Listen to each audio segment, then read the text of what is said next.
Welcome to the DCTV News at Noon program. I'm Kelsey Kiesling. And I'm Kendra Cook. Dolores County Broadcasting Network is the producer of DCTV with support from the Southwest TV Translator Association. If you have a news topic or event you'd like to see covered, give us a call. The studio number is 677-4119. Today's show runs Monday at noon and is uploaded to our YouTube channel and our DCTV News at Noon Facebook page to watch on demand. Today is May 20th, 2019, and now the news at noon.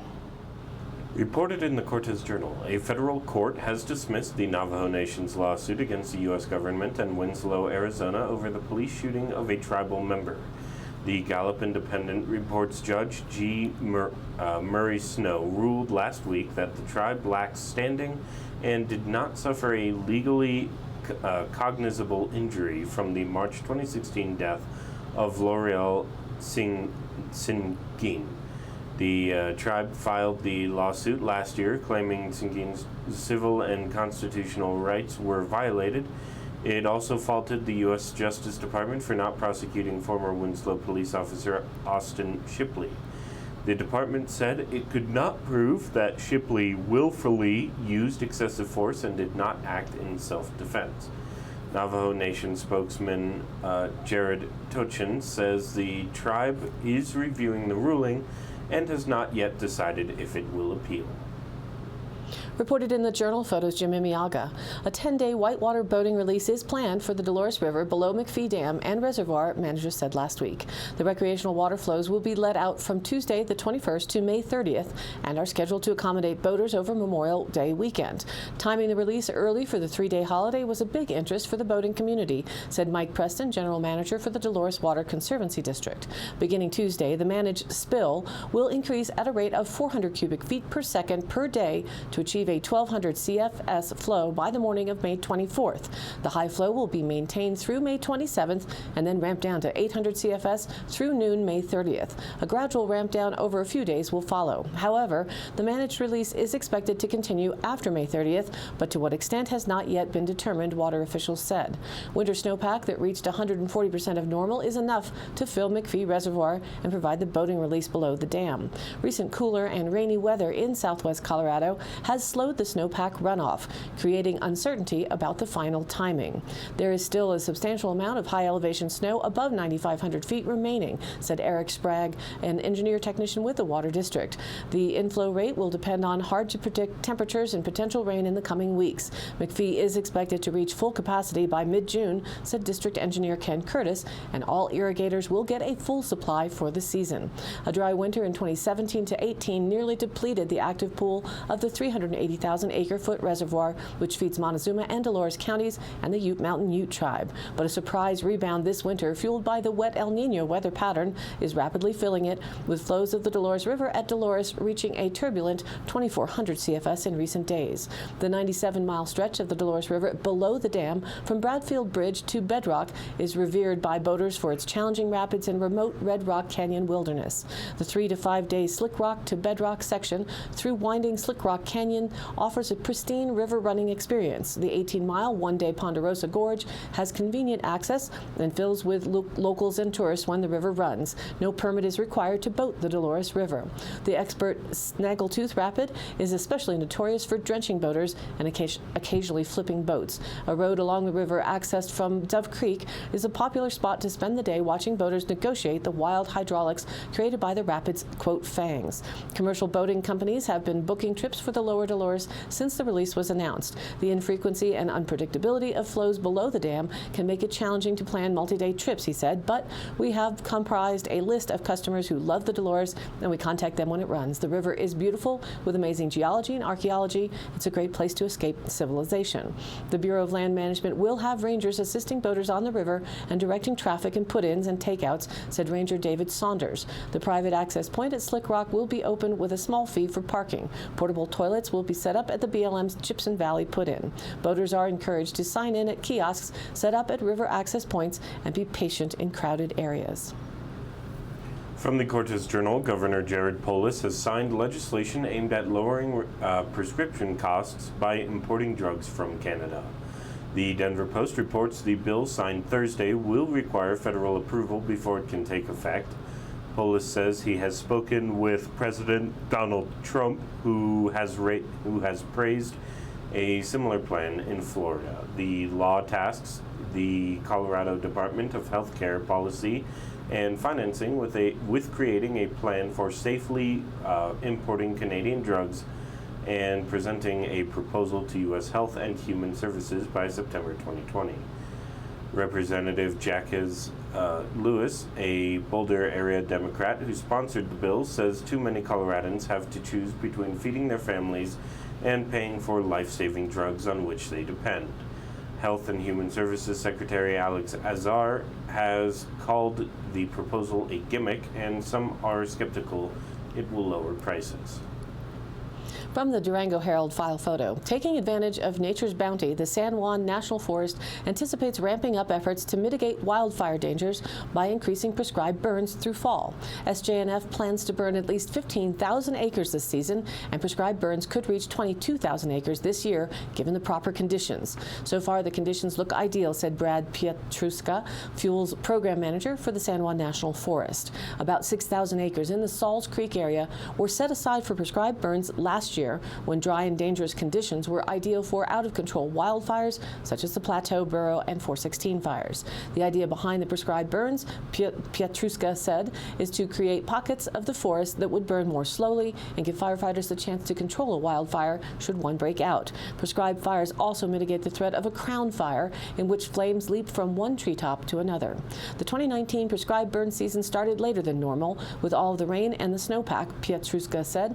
Crews didn't start their first burn until April 28th, about a week later than normal. The prescribed burn season is usually divided into two sections, from mid-April to early June, and from late August to November. June and July are usually too dry for prescribed burns, but that might change this year. This year could allow for burning in June. It's not out of the question, Pietruska said. Still, he cautioned that forest officials monitor conditions daily to determine the safety of prescribed burns, and burns will be canceled or downsized if conditions turn drier. Each burn is studied rigorously to ensure a safe, effective prescribed burn. From the Cortez Journal, 50 anti-nuclear activists, including Ute Mountain Ute tribal members, showed up Saturday for a 5-mile protest march to the entrance of the White Mesa uranium mill in southeast Utah. The 31-year-old mill, owned by Energy Fuels, processes radioactive wastes from cleanup sites across the country and mills conventionally uranium ore. The extracted uranium from the mine, called Yellowcake, is sold to make fuel rods for nuclear power plants. The chemical wastes from milling are permanently stored in a series of containment cells regulated by the company and Utah environmental officials. The mill's operations and older waste containment ponds have come under scrutiny by the Ute Mountain Ute Tribe and Grand Canyon Trust. Energy Fuels asserts the mill's operations are safe and operate within the standards of Utah and federal regulatory agencies. And now, let's take a look at the weather. The weather. They say just wait and it'll change. And in our area, just drive a mile and it will be totally different. What we have for today, Monday, rain and snow showers were likely this morning, becoming 70% chance for all rain by the afternoon. Cloudy with a high only expected to be near 44 degrees. We've really taken a move back towards winter. South-southeast winds 10 to 15 miles an hour, becoming southwest in the afternoon with gusts to 25 miles an hour. Little or no snow accumulation is expected. And then tonight, continued rain and possible snow showers before midnight, with scattered snow showers changing to rain and snow at 60% chance across our area. Mostly cloudy with a low around 34 tonight, so again, be careful if you already have plants outside. Tuesday, rain and snow showers will still be likely at 70% chance, becoming all rain during the day. Mostly cloudy with a high near 51 degrees. Breezy with a southwest wind 10 to 15 miles an hour, increasing to 20 to 25 in the afternoon. And into Tuesday night, rain showers continue before 11 p.m. and then snow showers are possible. Mostly cloudy with a low around 35, south winds 10 to 15 miles an hour, and that snow may accumulate to about a half an inch or so, remaining around 60% chance for precipitation. That's Tuesday night. Into Wednesday, it's not looking any more spring-like, a chance of snow showers in the morning, and then changing over to rain, mostly cloudy with a high near 50 degrees. Breezy again, as that south wind still is blowing 10 to 20 miles an hour. The chance of precipitation, however, drops to 40%, but continues into Wednesday night with a chance of rain showers before 3 a.m., and then a chance of rain and those darn snow showers coming in again at 50% chance.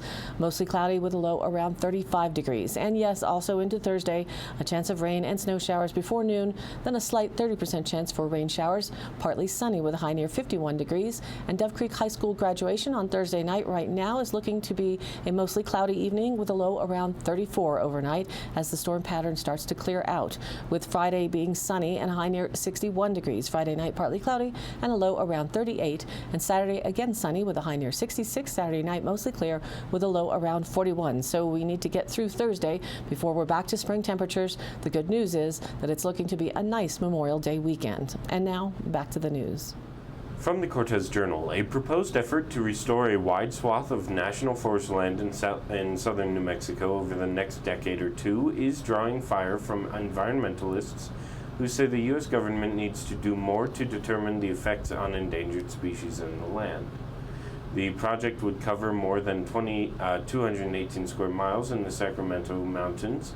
With a combination of prescribed fire, thinning, and herbicides, forest officials want to create healthier stands of trees and reduce the threat of wildfire. Federal land managers have been working on similar projects across the Southwest with varied success in hopes of confronting the changes in the climate and slowing the pace of wildfires across the region, which has seen its share of record-setting blazes over the last decade.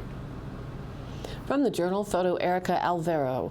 Montezuma kids and parents spent a brisk Saturday rafting down the upper Dolores River as part of an effort to get young people outside. The trip was organized by the City of Cortez and the Montezuma Inspire Coalition, which aims to connect youths to the outdoors through educational programs. The coalition operates under the Montezuma Land Conservancy.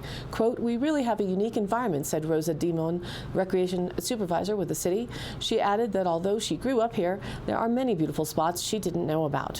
Demon said the coalition, which hopes to make opportunities like rafting more accessible, hopes to teach young people to preserve the landscape and, quote, leave no trace behind them.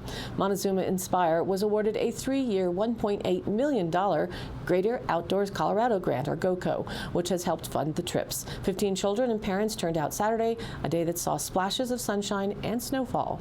The trip was guided by the Durango-based Mile to Wild Rafting Company, which provides rafts, lunches, life jackets, and transportation from Dolores to the West Fork, put in just off Colorado State Highway 145. The group's first raft trip of the year was April 27th.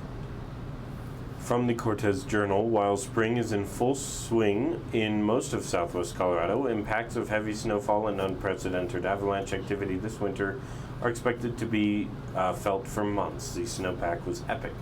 When southwest Colorado's snowpack peaked April 5th, it became the third biggest snow year since 1986, falling just behind 1993 and 2005. And with the heavy snow, an untold number of avalanches came down across Colorado. In the southwest corner alone, Colorado Avalanche Information Center data show nearly 230 slides were recorded since November 1st, and that's just avalanches reported to the center. Now comes the aftermath and the cleanup of all that snowfall and avalanche activity.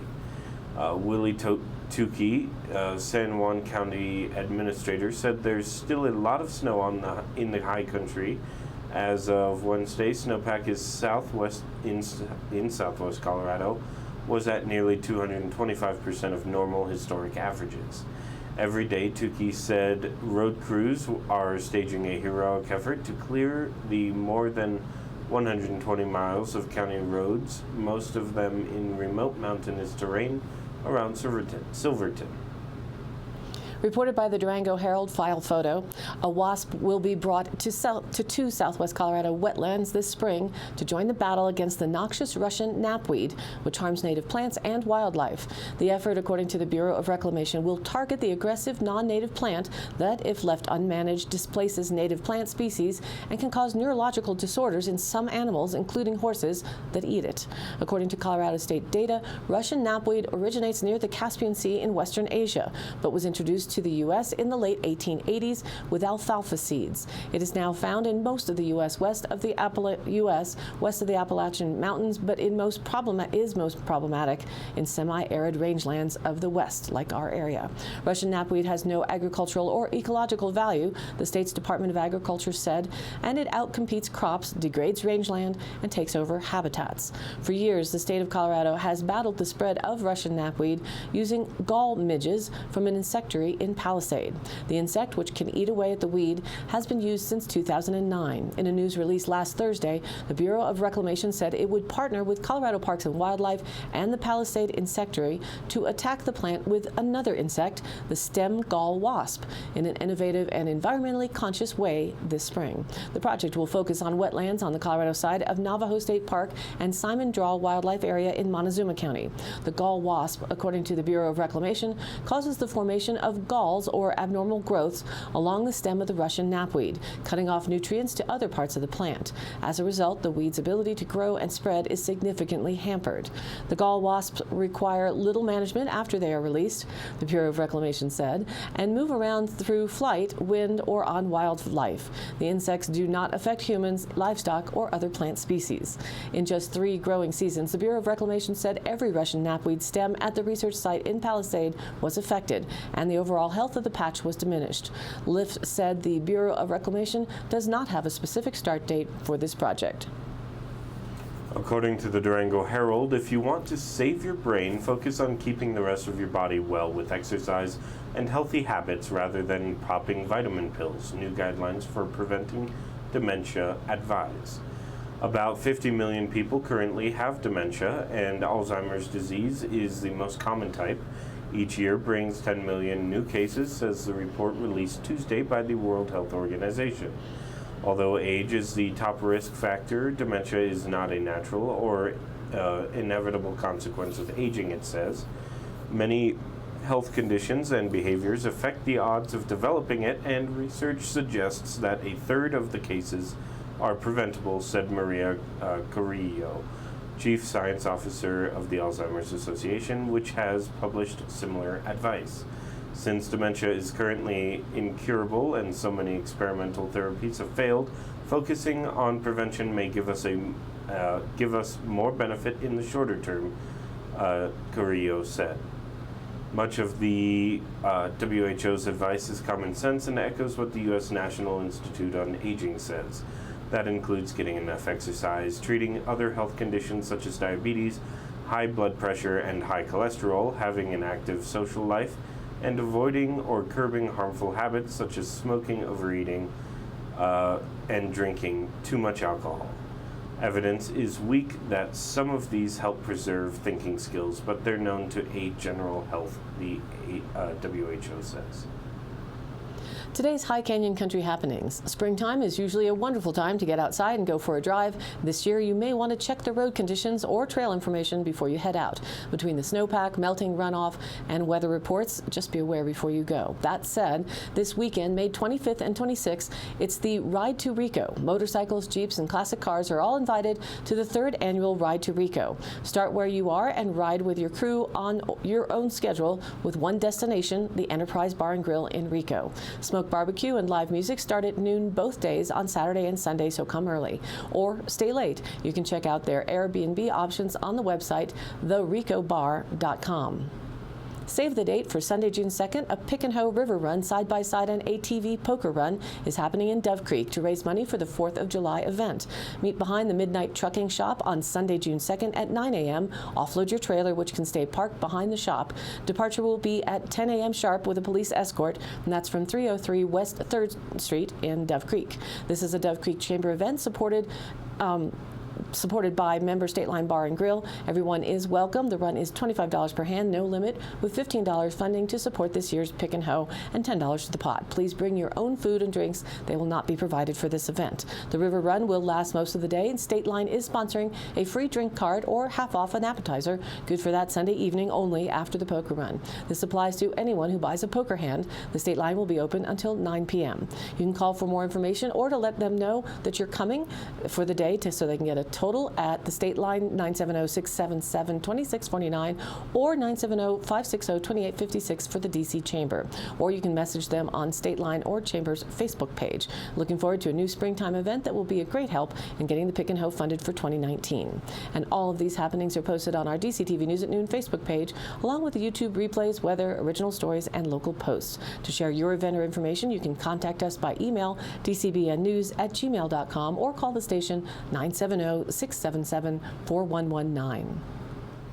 Thanks for tuning in. News at Noon airs at noon Monday through Thursday and then is available online on our YouTube channel and our DCTV News at Noon Facebook page on demand. Be sure to like us there on Facebook and join in on the news of our area. And of course, please share it with a friend.